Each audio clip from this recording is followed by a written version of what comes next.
Greetings and welcome back to room 303 in our chats with Emily, as we are calling our readings through the poems of Emily Dickinson. We're working with the Johnson edition, all 1775 of these poems. We're working now with poem 13, and I love this poem. And this is the reason why I recommend that you read all of the poems of Emily Dickinson, because this is not going to be a poem that ever really ends up in anthologies that's going to celebrate Emily Dickinson, and yet I think it should. And I think early on this is a really important poem for us, not because it's important, but because it's unimportant. And I've often said this about reading Emily. She's often taken too seriously or not seriously enough. And I think in the case of this poem, often we're going to argue taken a little too seriously. And she knew exactly what she was doing. I love the wit of Emily Dickinson. It makes me smile every time I encounter a poem like this. We're going to love to read this poem. Now, I think often the case that Emily's stuff has been misrepresented and misinterpreted, and we're going to see it for sure in this text. Now, our assumptions are that you've been following our stuff at learnstrong.net. Down that left-hand side, Chats with Emily is our playlist.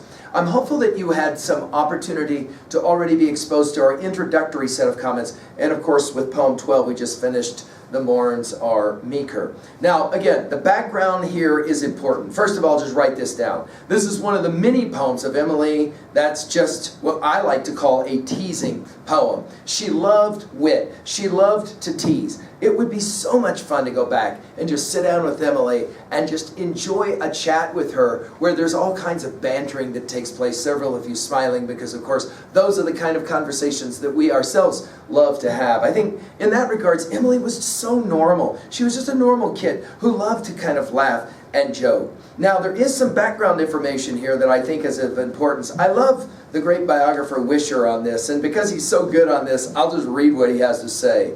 In the playful use of the grand manner for a trivial occasion, we may recognize the beginning of that willful confounding of scale to which some of her later poems were to owe their extraordinary effect.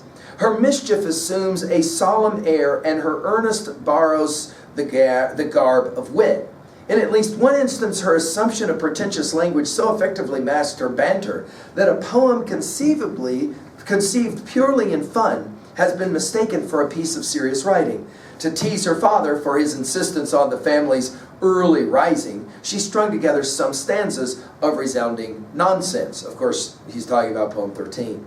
The mock magniloquence of this poem was sufficiently apparent to the author and her family, but when the lines are separated from their context and actuality, their tone may easily be mistaken.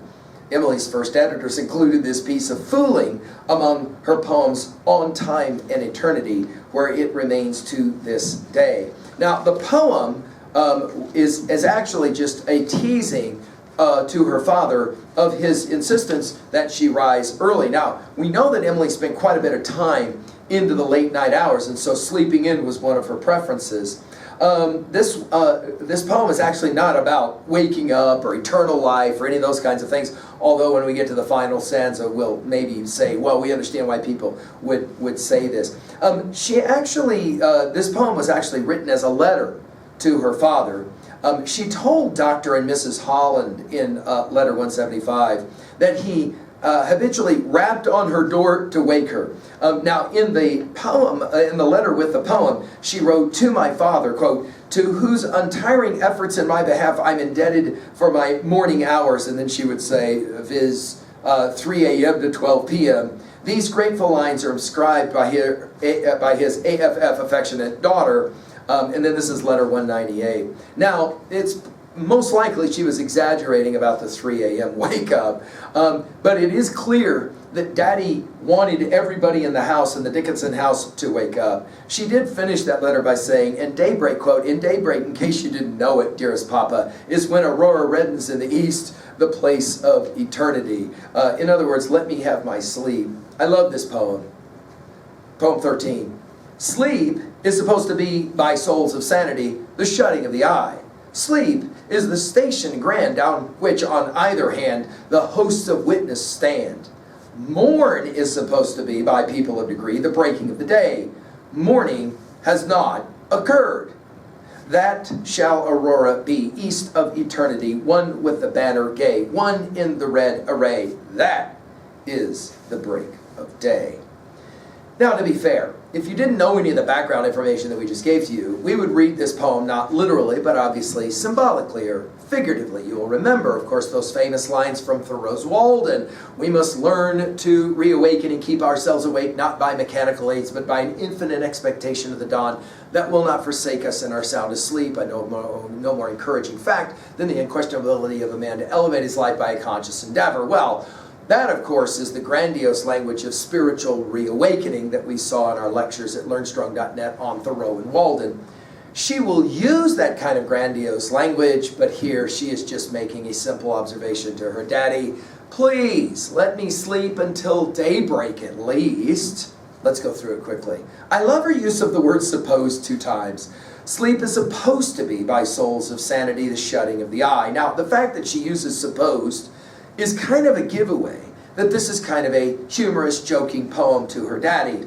But again, if you don't know the background information, it's hard to make the connection.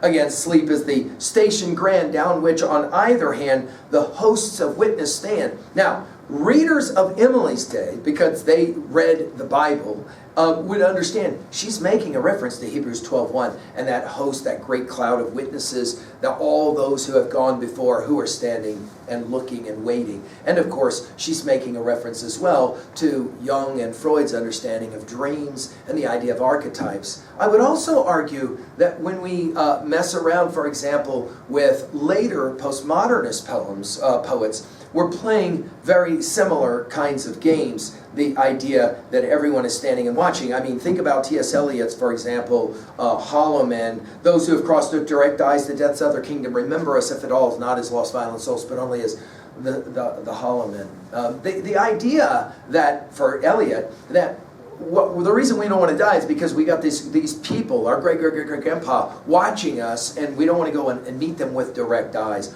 All of that, I think, has been borrowed maybe from a poem like this. Notice, mourn is supposed to be, by people of degree, in other words, people who know, the breaking of the day. Of course, what she's actually saying is that her father is not part of the souls of sanity or people of degree, or he would know he shouldn't be waking her up so early, right? And then, of course, the single line that is easily interpreted either literally or figuratively, mourning has not occurred, exclamation point. Well, of course, now that you know it, you just know that she's telling her daddy, please stop trying to wake me up so early. And then finally, that shall aurora be the morning, east of eternity, one of the banner gay, one in the red array. That is the break of day. I love this east of eternity. It does take us, of course, back to the Eden story and, of course, to Steinbeck's classic as well. The idea that that is the break of day, that's when you should be waking me up with the exclamation point, takes us back to morning has not occurred. I love a poem like this. And of course, a little message at 3A is that sleep is, of course, precious. As I would say, especially for Emily, probably, especially for artists, especially for those who, like Emily, spend a lot of time in the darkness of the night, working, and then, of course, needing sleep in the morning. At 3B, I mean, this is, or at 2B, this is that witty voice of Emily's. It's easily misunderstood and misrepresented, especially if you don't have your background knowledge. And I see this as almost like a cautionary reading early on. Guys, we're going to go through all of the poems of the Johnson edition.